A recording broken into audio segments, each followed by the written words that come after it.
Welcome to the Businessmen and Women of Color podcast. I am your host, Ann Alston, and it is my pleasure to bring quality programs to all of you. I am excited, yes, again, with another dynamic speaker here who's going to talk to us today about our personal credit. I can't wait to speak with her so that she can share her expertise with us. So please make sure you stay tuned and listen to this podcast as well as look at all the pages and visit all the podcasts and listen to each and every one of them because there's so much good information that's being shared on this podcast that you don't want to miss it. So please take advantage of this unique opportunity. Just in case you didn't know, the purpose of the Businessmen and Women of Color podcast is not only to share our business information, but we're also using this information to encourage the working professional and new career seekers in getting information to make an informed decision about their careers. So please make sure you take plenty of notes. We would also like to thank our corporate sponsors, which are a family of authors, Butler Armstead Consulting Solutions, Human Resource Learning Center, J&F Enterprises, and Women Offering Wealth, along with many of our other business partners, sponsors, and affiliates who's helping to make this season a success. So as I said at the top of the podcast, that we're here to talk about personal credit because not only do we have to monitor our business credit, which we talked to Leroy Allen on another podcast, so make sure you check that out, but we're going to talk about personal credit today and how not only will it affect you, but it'll also affect your small business or whatever it is you're trying to do in your career. And so with that, I want to bring on the podcast Ayanna Thompson. She is the sales director with United Credit Education Service, or better known as Better Credit Now. Her primary focus is on consumer credit education and giving others a second chance at excellent credit. In addition to her expertise, she also helps individuals across the country. She assists realtors, mortgage brokers, you name it, to get their credit ready and to achieve the loans and approvals that they need to move forward. She also carries her message to a multitude of churches and social organizations in an effort to increase their financial stability and their membership. She's also committed to eliminating the burden of financial uncertainty while helping you create a plan of action to protect your personal credit against identity theft and also to improve your finances for your family and your future.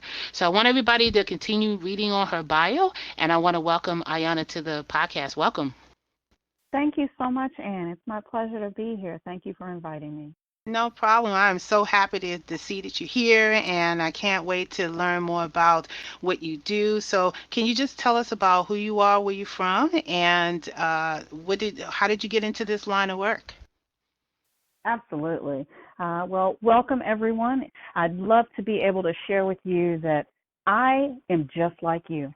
I started off as someone who was going to work every day and thought they had all their T's crossed and I's dotted. And like many of you, 2008 occurred and caused some financial uproar. And for me, I was in a career in pharmaceutical sales. I had been in sales for about 10 years before that and was doing very well throughout the D.C. and Baltimore metropolitan areas, and woke up one day and found that not only had the economy changed, but so had my livelihood. I was laid off 3 times in 2 years from different companies, and of course my finances were impacted, and I was trying to look for a job and couldn't get in the door. I was really pleased that one particular recruiter shared with me that, it might be your credit score that's stopping you from getting an interview. I didn't know that credit scores made a difference. And unfortunately now I have to share with folks that about 70% of employers actually do check your credit score before they actually give you an interview. So here I am thinking, I'm able to conquer the world, and I'm now at rock bottom trying to find a job and can't get in the door with anyone. And I was really fortunate to have a realtor, a friend of mine, share with me that there was this particular company, United Credit Education Services, that was able to help people to improve their credit score. So I checked them out, compared them with other companies, and decided to enroll, and was so elated to see the improvements that occurred with my personal credit. And not only did it help me to attain an interview, but also secure a job and also refinance a car and my home so that I was able to make my money work better for me.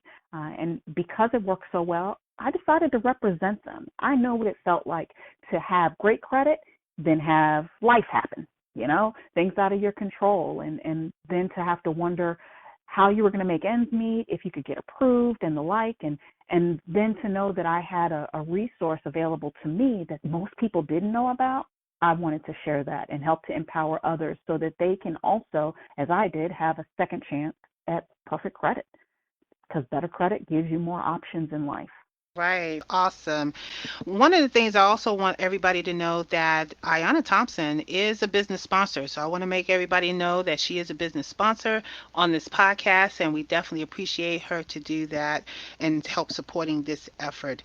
So Ayanna, I want to take a step back in history just a minute, just because you mentioned that you were in sales for more than 10 years. And I want to know more about what you did in sales and what was your aha moment on how you got into that career, and then how you actually transitioned over into the credit. I know part of it was the job aspect, but what Mm-hmm. kind of led you to that? Because I want people also to hear what your journey was before you got to that point, because a lot of people Sure. they have one career and then they transition to another career because of different things, like you said, life instances.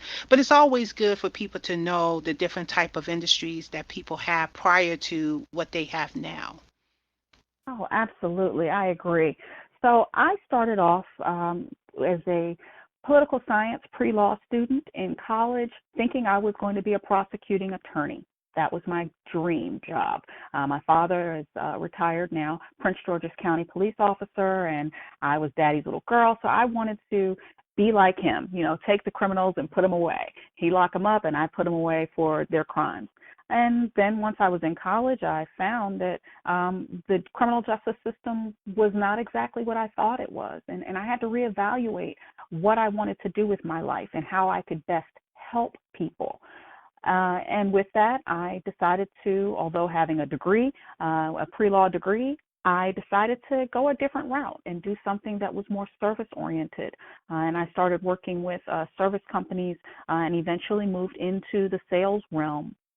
With that, I just ascended from selling from business to business, or to business with advertising, yellow page advertising. That dates me, but back when we used to actually have the yellow pages that came Exactly. to our homes. Mhm.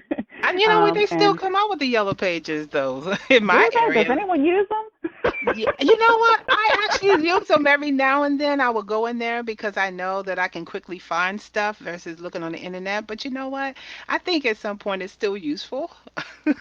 Yeah, that's true. That's Yeah. true. I can honestly say that I didn't remember that they still come out because I'm a fan of Google. Okay. Okay.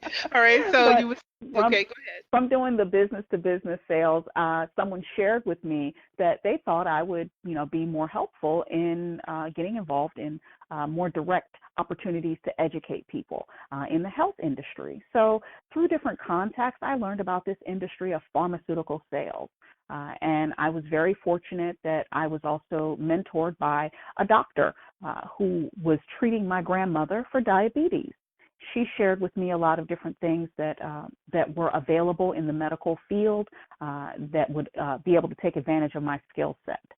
For me, diabetes was very important because it did, in fact, affect a large percentage of my family. Unfortunately, as African Americans have a higher percentage of having diabetes and dying from complications of diabetes. So when this particular pharmaceutical company was launching a new insulin to help diabetes patients and to re-educate doctors on how to prolong the lives of African Americans, it was a no-brainer for me to get involved with this company. I'm thinking, hey, there's my road into helping people, and I'm also able to take advantage of my skill set of previous sales. I stayed with that company for about 10 years and was put into a situation, as I mentioned, where I was laid off. And it was an eye-opening experience because really realized afterwards that I had defined myself by my job. I Yeah. thought that, A lot of us I do did a, that. yeah, right? We Mm. think that, that's what we're taught to do. You go to school, you get a job working for someone, and that is who you are. And when I was laid off, I was actually ranked number one in the D.C., Maryland, and Virginia area, and thought I was doing a great job, and particularly in sales, your results. You are, what you give. What did you do? What have you done for me lately? Type of thing. So being number one, I figured, hey, I was good. I had some stability. And then I found out that there really is no stability when working for someone else. They can determine when you come and when you go.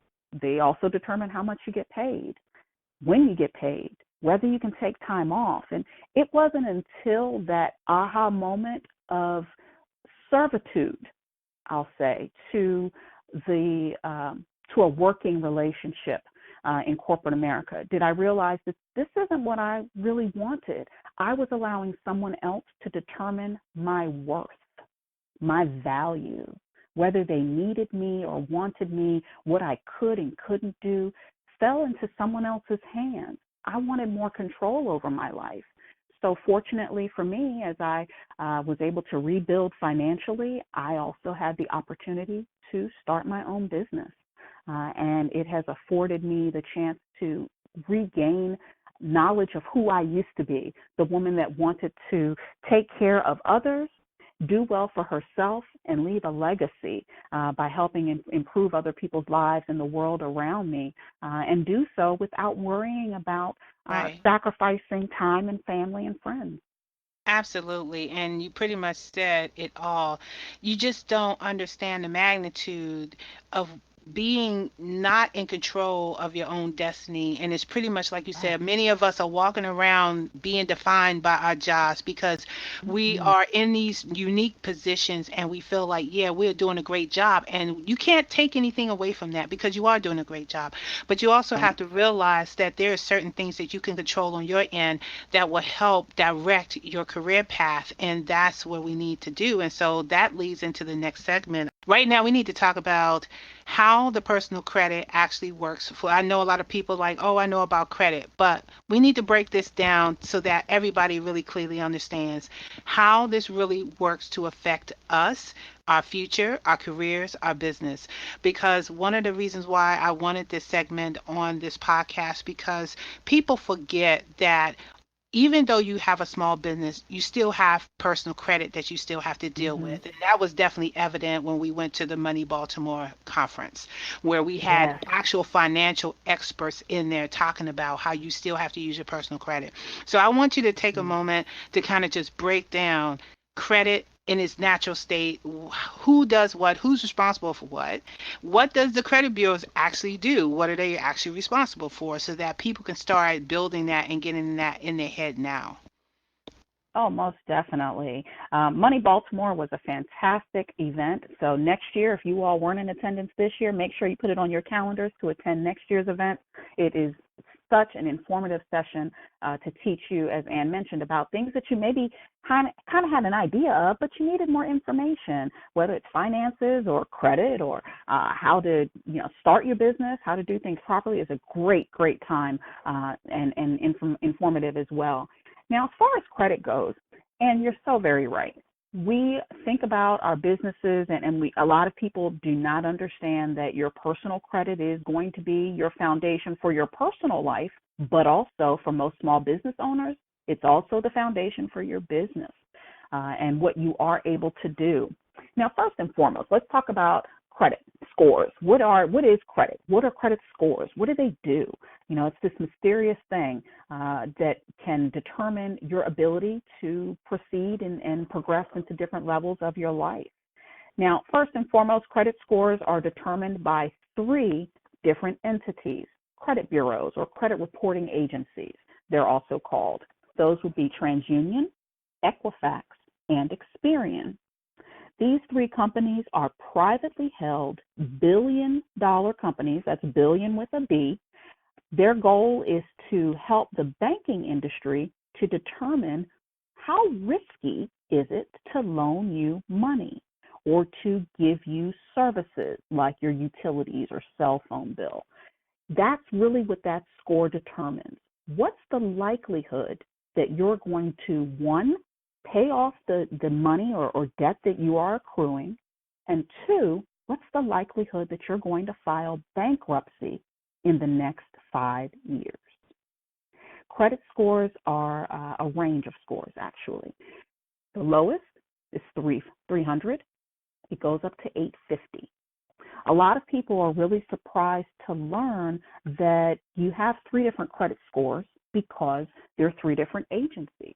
And those three agencies can have information reported to them on varying levels. For example, let's say you have a Macy's credit card. Macy's may report to all three credit bureaus. And if you're doing a great job at paying them, your credit score is going to reflect your great payment history, the length of time that you've had the credit and like. But let's say you also had a card for, let's say, Shell gas station. And what if that card only reported to one of the credit bureaus? Well, you're also paying well on that card, but that great news of you making those wonderful payments is only showing up on one of your credit reports. So that boost in your credit score is only going to affect one of those scores. Now, we never know when a company, when they're looking at your credit, if they're going to be looking at your Experian, Equifax, or TransUnion report. You don't know that until you, in fact, are either approved and they let you know when they give you your terms and conditions of your card, or if you're denied and you get that letter in the mail explaining why. Well, we want to ensure that no matter what score someone is looking at, they're getting the best picture of you as possible. Because really, in today's times, your credit score is your financial heartbeat, if you will. It actually is going to let someone know just how healthy you and, in turn, your business is. You know, whether or not they should invest in you, what options you can have as to interest rates, and whether or not you're able to achieve some of the different items that you need for success in your business, as well as goals that you may have in your personal life. A lot of people don't realize that your credit score can determine not only whether or not you will be approved for a loan, but also the interest rate, how high or how low it will be. The higher the interest rate, the higher the monthly payment will be. Your credit score also can affect your car insurance premiums. This was a big aha for me and for a lot of the clients that I work with. The higher your credit score, the lower your car insurance premiums will be. Exactly. So when you go to call Flo at Progressive, sounds like a great idea, but she's going to check your credit, as will any other insurance Right. company. And I don't think people understand that there is another credit bureau out there called Clue that monitors your insurance credit. It keeps a record of all of the different accidents and claims that you've ever done. They don't actually have like a score. I think they do have a score, but they are another area that people need to be aware of too. You're right. You're right. And I don't deal particularly in that since I work with the credit bureaus, but definitely worth getting the most information possible so that you know what others see when they pull your credit. What are they saying about you? And it's as if you're posting your information for everyone to determine who you are. So we want to make sure that every indice shows you in the best possible light. So I believe you also asked me about credit as a whole. What is it, and what else folks can utilize it for? Am I correct in repeating Yeah. that? Yeah, so I'll just kind of piggyback on my second part of the question is, okay, so now that we understand what credit and how the credit scores are used or what they're used for in general in the credit bureaus, I think it's also good to point out and to add that a lot of the credit bureaus do not always take the responsibility of making sure that your score or your information on your credit is correct. And so Absolutely. maybe you can talk about some of the ways that people can make sure that they are keeping tabs on what is on their credit score, how often they should be doing this, because like you said, it doesn't matter if you're going for a car or a job or what have you, or apartment, because that's one of the main things. You need to know what's on your credit report. So maybe you can speak on some of the ways that people can take control of their credit. Absolutely. Thank you for that. So let's talk about what makes up your credit score. Part of your credit is going to be your payment history. How well and timely are your payments to the different entities that you are borrowing from? In addition, they also want to see what is your capacity. So when you're talking about capacity, think about it as to the limit of your credit card, maybe $1,000. How much do you owe towards that $1,000 credit line? Are you maxed out and your capacity to borrow or use that money is zero? Or are you more reserved and you have only maybe a $300 balance on that $1,000 credit limit? That portion of your ability to use credit is also weighed when discussing your credit score, determining your credit score. Also, what type of debt do you have? It's great that we're able to keep different types of debt, meaning revolving credit, which is that like a credit card where your balance changes on a daily basis. Your payment changes every single month depending on what you've charged. And then you also have installment loans. An installment loan is going to be any loan amount that you have where it's a set payment each and every month, like your car note or mortgage payment. That amount does not change throughout the entire time that you have the loan. Those are some of the items that will help to determine your credit score, but one that a lot of people forget about is the length of credit history. It used to be told to you that if you have a credit card and you pay it off, you should close that account.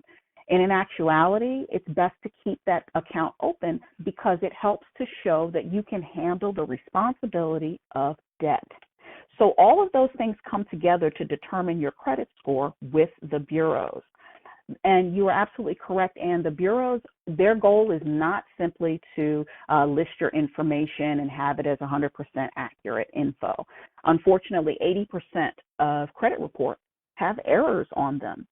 And some of those things are due to simple items like human error. It could be that you filled out an application and your information was typed in incorrectly. They inverted a number for your address or your social security number, and it's info that's not correct about you. It could be that you are a gentleman with the name William, and sometimes you go by Bill on some of your documents, and there's a confusion as to which of the loans or bit of information is accurate to you. Also for the men, being a junior or senior, those things can play a role in having information listed correctly on your credit. And lastly, and most importantly for all of us, is going to be the chance of identity theft, because information can be incorrect on your report through no fault of your own. Someone has taken advantage of you, because identity theft is the largest and fastest growing crime in the entire world. So the bureaus are getting all of these different bits of information, some correct, possibly some that are incorrect, and they should actually make sure that that information is correct. Unfortunately, they do not. They are more concerned with selling your information to people. When I say selling, I mean, think about the information you get in the mail. When you have good credit, you may get things like a pre-approved credit card, or come on down to the local dealership. You can get this car. Here's some little, fake keys that they may mail to you. They have that list of people with particular credit limits or credit requirements that will be able to be approved for their services. However, if your credit score gets hit, you get hit by life, right? Your score goes down a bit. Unfortunately, your mail still comes, and it's a little different. It's debt consolidation companies, it's bankruptcy attorneys, and the like. And you may wonder, well, how did they know I was going through these challenges? And that's because your information is sold every single day. Even when you're not thinking about your credit, the credit bureaus are. And their goal is to sell that information, not to ensure that it's correct. So much so that they would rather pay millions of dollars in fines to the government as opposed to making sure that your information is correct. Wow, They would that rather is be penalized. interesting. Why do you Isn't think they? it? Yeah, but why would they want to do that instead of just making sure it's correct? You would think they want to make sure it's correct so they can continue selling your information to folks so they can get more fan base. So why would they do that? That's a great question, and it's a difficult one to answer because it makes common sense. It's to think that one would want to have the correct information, but they don't make money that way. It costs them money to ensure that the information is correct. it's a lot easier and more profitable for them just to sell whatever info they have to whomever is willing to pay. So think about the lending institutions. If you have a so-so credit score, let's say a 640 credit score, then you would actually have your information being sold to a local bank or credit union so that they can look to see whether or not they want to give you that loan. They determine they will approve you for a loan, but because of your credit score, your interest rate is going to be 12%. If your credit score had been higher, the interest rate would have been lower. 700 credit score, your interest rate would have been 6%. So the higher your credit score, the lower your interest rate, more money in your pocket, less money in the bank's pocket. Wow. So And the see, credit bureaus yeah. are being paid by the banks. The banks are making money based on what the credit bureaus are doing, and one hand washes the other. We as the consumer are kind of left to fend for ourselves. And because of that, Congress put together a law called the Fair Credit Reporting Act in 1971. They wanted to ensure that each American has the right to dispute every single item that's on their credit report to make sure that it is in fact accurate. Because, Anne, honestly, I could, if I chose to pay the proper fee, I could call Equifax and say that you are a tenant of mine and you've been behind on your rent for the last 5 months. If I pay the right pricing that they set for me, they will in fact list on your credit report that you are behind on this bill, and they take it at face value because I paid the money. They don't bother to even check if you really are a tenant of mine. Wow. That is really interesting that you brought that up because we don't hear any of that. I'm pretty sure there's a lot of people on there like, what? My stuff is being sold like hand over fist, and then Yes. anyone can call. I can call right now and say something about someone else and really screw up your credit. And you know what? That speaks volume. That speaks to the level of security that they have in terms of protecting identity theft, because if somebody can just call and make that kind of accusation, as you were saying, then, I mean, identity theft is really going to be easy then. It's really going to be Mhm. easy. Mhm. However, you don't see that because when you inquire about your own credit, they asking you for a picture of your driver's license. They're asking you for a proof of where you live, and then they want you to mail all that sensitive information into them, which I don't really approve of. Which I'm glad we have the online system now. But before they even had annual credit and Karma Credit and some of these online platforms, you actually had to make a copy of your driver's license and send in information to prove who you are in the mail. You Whoever know, gets it, you had never know who's getting your information.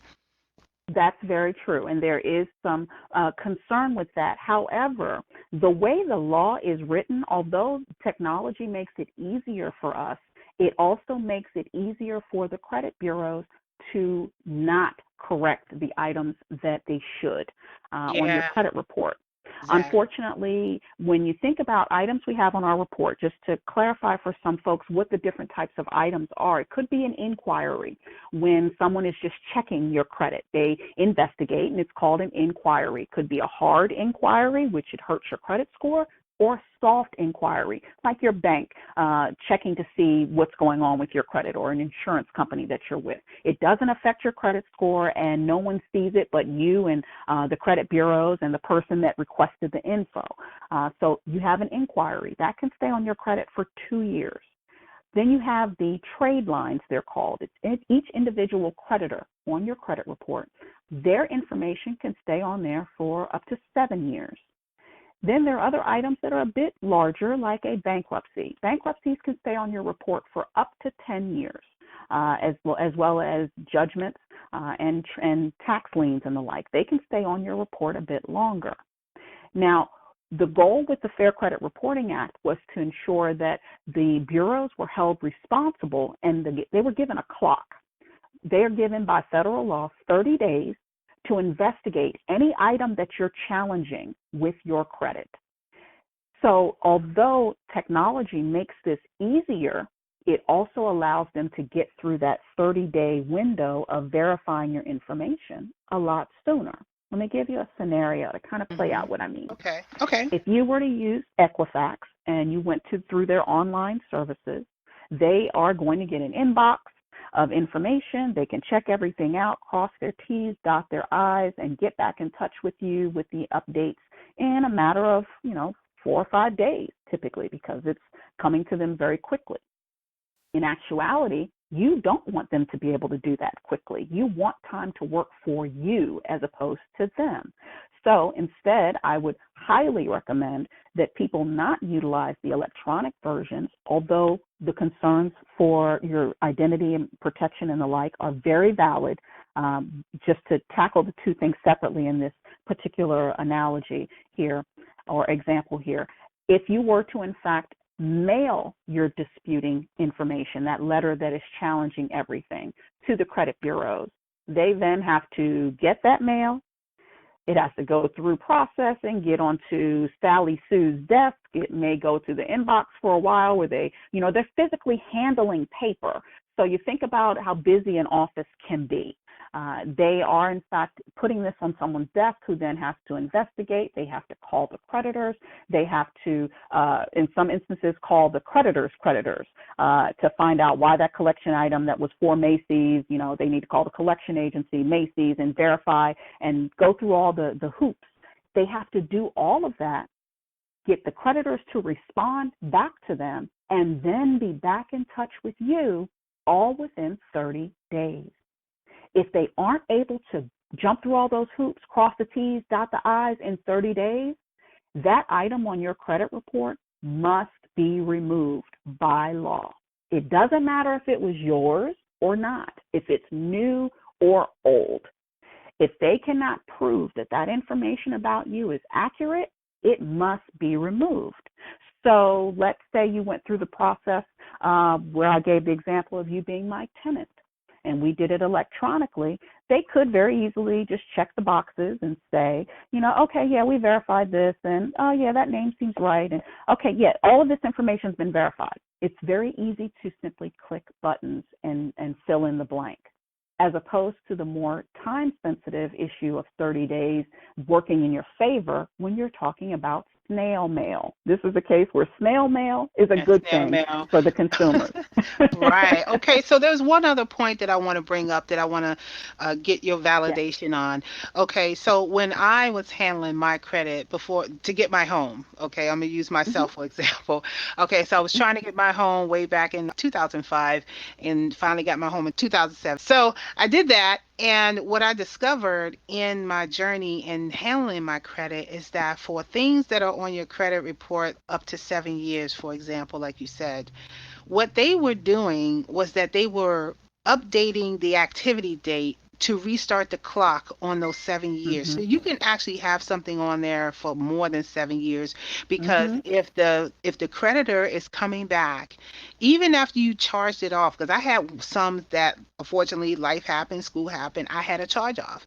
And even though I paid it off, for some reason or another, they kept coming back to my credit report and hitting me with an activity date, which restarted the clock for that particular item. And I had to go and do like what you were saying. I had to write the letter. I had to get them to respond to me in 30 days. And then immediately after 30, well, I would say on the 25th day, I wrote them again and then finally got that item off my credit. So is that still true today? Are they still doing this type of thing when it comes to the credit report? That is a great point, and yes, they are. And unfortunately, we contribute to it. And let me explain how. When you mention your activity date, do you know what's considered activity with your account? Most of us don't. No. It's anytime they hear from us, that we answer the phone, that we send in a payment, that we, contact them in any way, they can move that activity date, last activity date. This is how it can hurt. And similar to your example, let's say you had a collection item and it was for maybe $300 and it's sitting on your credit report. It's been there for about 4 years, but then you end up getting a tax refund. And you're like, you know what? Just like yourself, I'm trying to buy this house. Let me go ahead and pay this off so that I can get my credit score higher. So 4 years after the fact, you go and make that payment. Your last activity date was the date you made that payment. They now have the ability to list that information on you for an additional 5 years from that point in time. So where you thought you were doing something good by paying this debt off, you did take care of your debt, but unfortunately, it's still showing up on your report that it was a collection item. Right. Even though you paid that collection, it's still on your report. It's listed now as a paid collection, but it's still a collection. And that means when your score is calculated, the electronic system, the computer modules, formulas and analytics that they use will simply see the word collection and ding your score accordingly. So even though you paid it, you're not getting the result that you had anticipated. Unfortunately, the way the laws work are not always in our favor unless you're very well versed or know someone who can educate you on the best way to utilize your money and your time to get the results you're looking for. So unfortunately, that does still occur, and most folks figure I get a settlement letter from a collection agency. They want to give me a discount on the debt that I owe. I had a $1,000 credit card. They said they'll let me settle for $350. Yes, I'm going to do that. I'm only going to pay $350, and it sounds like a great thing, but it won't get you to the end goal. It gets them their money, but it does not get you the credit report improvement that you were looking for. Right. And one of the things that I had to do in addition to all of that, Ayana, is that once I got that letter that I paid off my debt, I Mm-hmm. actually sent that letter with an actual letter that I wrote with the Fair Credit Act law. It was a Mm-hmm. clause Mm-hmm. that I used, and I actually directed them to update my credit report and reflect that it was zero. And then once it was zero, I think I let it sit there for like a year, and then I asked them to remove it, Mm-hmm. now that it's not there anymore. And those are extra steps. And unfortunately, when you have to do your credit, it's a lot of work. You have to keep up on those dates. If you don't follow up with the step that Ayana pointed out, and these are for the people that's listening, if you don't follow up with the 30 days, you can literally be doing this process all over again if you don't follow up with them and make sure that they remove it from your credit. Um, I know the other point that I wanted to add to your statement is about when you talked about the inquiries. Mm-hmm. If I know for me, if I went and bought a new car, sometimes they don't tell you how many banks that they go to try to Yes. get you this car. They would tell you they're going to a bank, right? But in the Mm-hmm. background, Mm-hmm. they might be going to like 7 banks or whoever just Mm-hmm. to get the best deal or the different interest rate you talked about. So when Mm-hmm. you get that, after you get your car, and that reminds me, I need to do that for my own credit too, Ayana. But you gotta get your credit report, and you have to get those inquiries into one inquiry because you might have 7 different banks, but they're all for the same item. And so you can actually send a letter to the credit bureaus and say, okay, I bought a car. Here's the car. You see it on my credit. This all came from this one inquiry of buying a car, and you should make them one inquiry instead of 7. So that's another way that you can improve your score. Mm-hmm. That's correct. And a lot of people, as you mentioned, are totally amazed when they find out that they ran my credit with 20 different banks. And now I have all these inquiries on my credit report. So you're absolutely correct. And the way the laws are working now, and I was trying to recall, unfortunately, I'm drawing a mental blank, the name of the law in which it now allows for consumers, if they are to have, or if they do have multiple inquiries within a 24 to 48-hour window, it will not hurt them as much. So if you are shopping around for a car and you have those, what could have been 10 inquiries for different loan companies from that one dealership, now if it's within a certain time window, which I believe is 24 hours, and I apologize that I'm drawing a mental blank, that will not hurt you as negatively as it did in the past. And that is going to afford people more flexibility in shopping for the right loan, be it with the dealership or their credit union or their bank, whether it's car or mortgage or whatever the case may be. Okay, this was great. So, what I want to do is turn the conversation over to talk about some of the services that you provide in addition to education for credit, and maybe talk about some of the initiatives that you are involved in, particularly that you want people to know about. Oh, sure.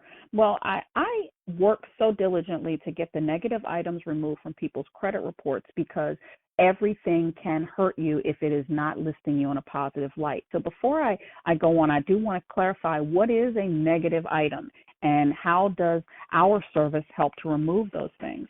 A negative item is anything and everything that is not showing that you're paying on time. Anything that would cause a question mark for someone. So what are those things? Late payments on any of your loans can pull your credit score down, as well as a charge-off or collection item. Maybe you've had medical bills. Unfortunately, those are most common for people. And fortunately, when you are utilizing the proper tools in a timely fashion, they also are able to be removed the fastest. You also have the issue of judgments, anything that's gone through the court system, maybe a child support, alimony, if you left an apartment complex early or been sued, anything like that. Foreclosures, short sales, repossessions, bankruptcies. And in the D.C., Maryland area, we also have the red light camera and speeding camera tickets. Those are showing up on people's credit reports as well. So you can imagine if you have all of these things that could be on your report, and you're trying to purchase that home, and you go to apply for a loan or car, and you apply for the loan, and they look at all these different things.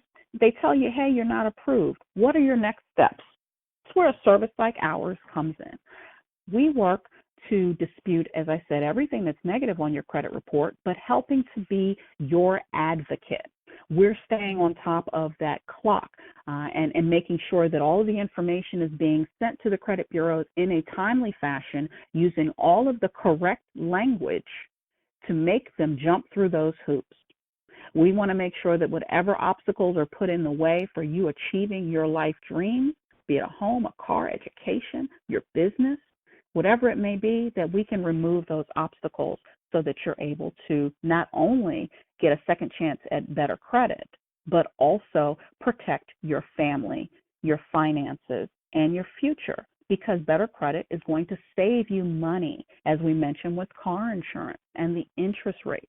Having less than perfect credit can cost you upwards of $200,000 to $1 million in additional fines. What could you do with your business with an extra $200,000 of an investment? Right. That's where we want to come in and help people. So we literally will work to get all of those items removed from all three of the credit bureaus simultaneously. We don't want this to be an item that works your past into your current situation, because our past should never dictate our future. We have the ability to offer you services to give you a better outlook on the future.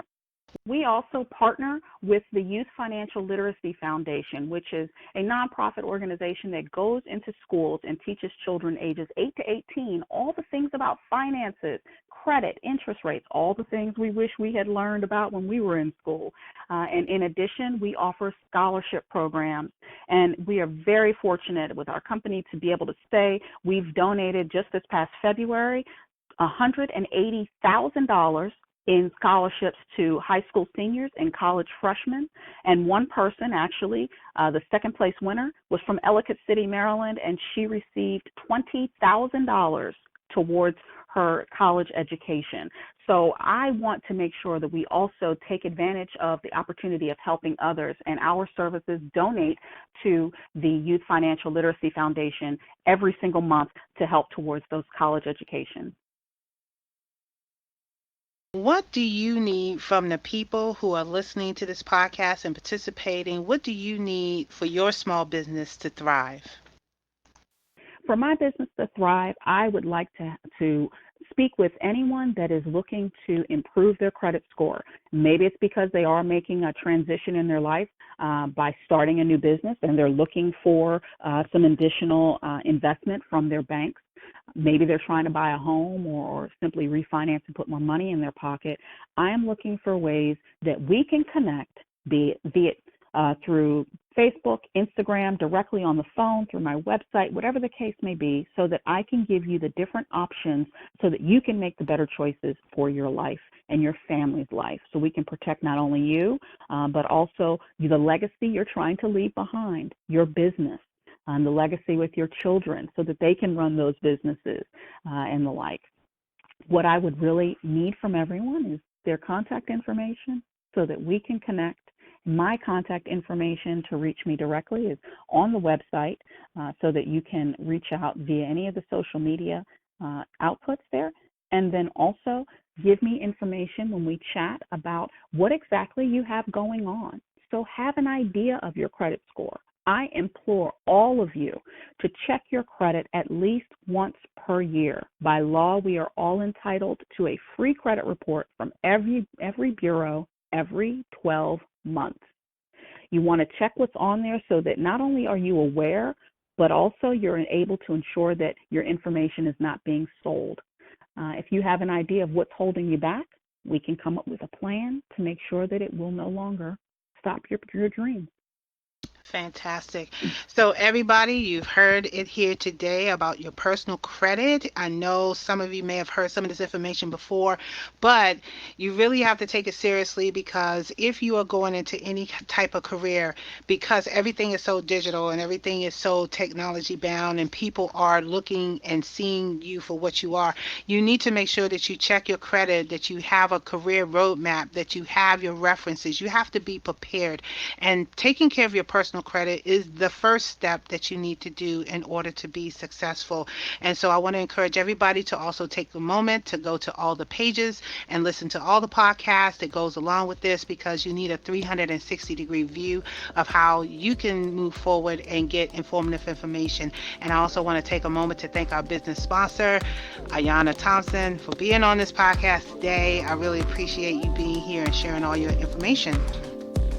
Thank you, Anne. I really appreciate you affording me the opportunity so that we can all have a brighter tomorrow. I mean, I applaud you for the efforts that you're doing and putting forth to help all of the businessmen and women of color and those around them, because all the information we receive, we share with others, and we're able to help so many people. Each one teach one, right? Absolutely. And thank you again for being a business sponsor.